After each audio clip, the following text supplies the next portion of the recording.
Et salut à tous, c'est VGR, bienvenue sur ma chaîne et aujourd'hui on se retrouve pour parler de Sparking Zero. Et plus précisément, nous allons parler du troisième trailer qui a été annoncé tout récemment dans le magazine V-Jump. Dans ce tout nouveau numéro, nous avons là un petit récap du deuxième trailer sorti à l'occasion du Dragon Ball Game Battle Award 2024. Les informations concernant Sparking Zero sont présentes sur deux pages, et sur cette première page, nous pouvons apercevoir que cette partie est consacrée à Goku, avec ses 4 variantes disponibles. Nous pouvons voir Goku début Z, Goku milieu Z, Goku fin Z et Goku Super. Jusqu'à là, rien de nouveau, à part une nouvelle image de gameplay de Goku début Z effectuant la technique Kaioken avec sa tenue de combat.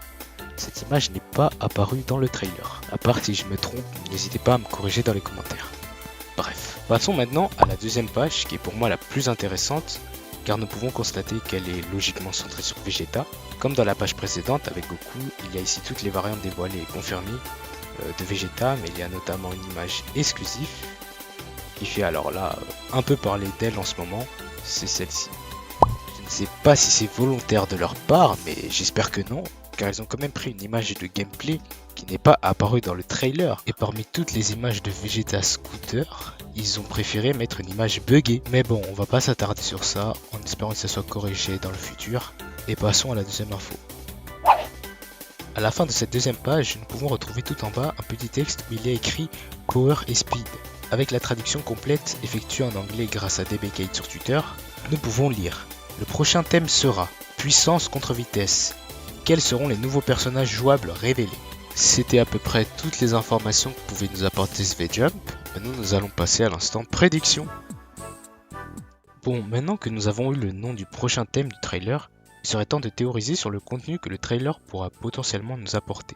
Mais je ne vous cache pas que Bandai Namco a été très malin en choisissant ce titre.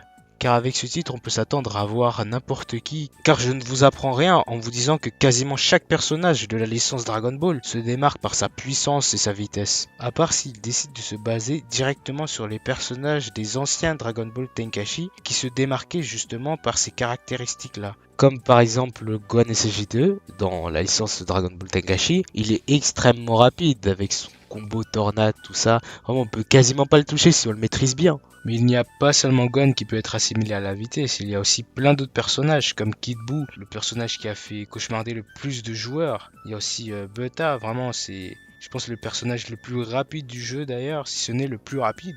Mais je doute fortement qu'ils mettront en vedette pour ce trailer. Et pour la partie puissance, on pourrait voir des personnages comme Broly par exemple. Je sais que Broly dans Tenkaichi c'était l'un des personnages les plus puissants en termes de force brute, à un tel point qu'il ignorait même l'armure des géants. Il est tapé comme si c'était du papier quoi, il est défoncé littéralement.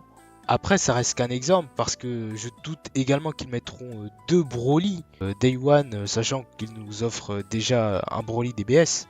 Et peut-être même, qui sait, ils nous montreront peut-être plus du Broly DBS, avec peut-être un autre personnage. Mais plus sérieusement, je pense que les personnages qui ont le plus de chances d'apparaître dans le prochain trailer, ce serait de voir un Goku versus Jiren. Pourquoi ces deux-là? Parce que je ne sais pas si vous avez bien remarqué, pendant la présentation des deux mots du thème du prochain trailer, le mot Power était écrit en rouge, et le mot Speed était écrit en bleu. Et tout le long de l'affrontement Goku versus Jiren, Jiren dans l'animé était représenté en rouge. Et il était désigné comme un personnage très puissant, ce qui collerait vraiment au thème. Et en bleu, pour la vitesse, c'était plutôt assimilé à Amigate plutôt. Grâce à son aura et aussi sa vitesse et ses esquives. Et ce qui me fait penser qu'on aura vraiment cet affrontement lors du troisième trailer.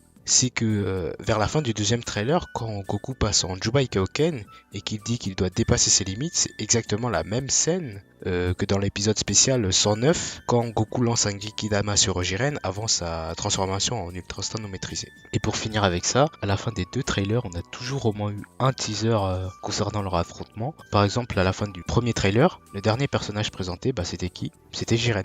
Et ouais, c'est discret mais efficace.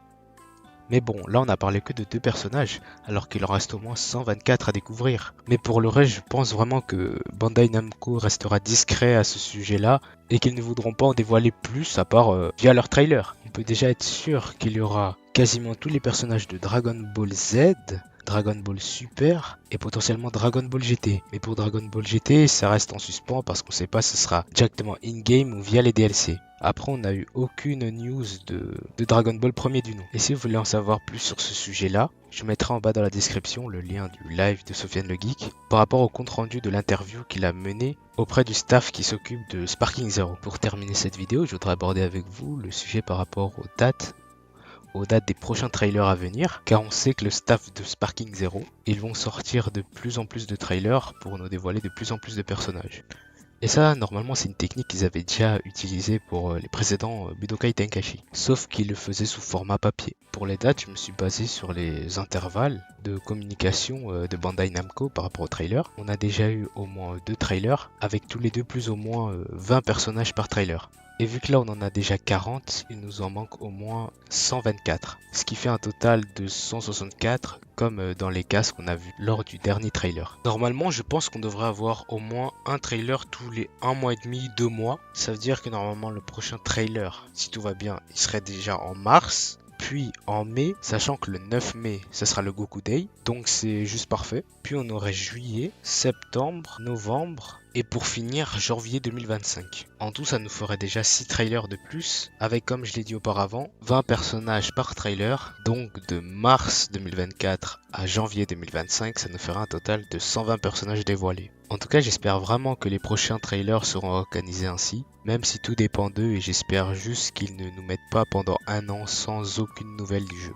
Mais en tout cas, j'ai vraiment hâte de voir le prochain trailer et de voir toutes les nouveautés qu'ils vont nous apporter. J'espère qu'ils nous montreront davantage du mode histoire et aussi l'interface de combat car on l'a toujours pas vu. Après, pour ce qui est à la date de sortie, moi je vous cache pas que je ne suis vraiment pas pressé car j'ai vraiment pas envie que Sparking Zero ressemble à Cursed Clash. Je veux vraiment avoir un jeu qui soit vraiment fini et abouti. Sachant qu'on a déjà pu voir d'innombrables bugs de texture dans le jeu, ce qui fait quand même un peu peur. Mais ça se voit que l'équipe qui est derrière Sparking Zero, c'est une équipe de passionnés, donc laissons-leur le temps. Prions et espérons peut-être qu'on aura le jeu DBZ Ultime. En tout cas, j'espère que vous avez bien aimé la vidéo, car pour moi c'est l'une de mes premières. N'hésitez surtout pas à me donner des suggestions d'amélioration si vous en avez. Et n'oubliez surtout pas de vous abonner, on est bientôt 50. J'essayerai de vous partager le plus d'informations sur Sparking Zero dès qu'on en aura. C'était VGR, c'était un plaisir. Prenez soin de vous, à la prochaine.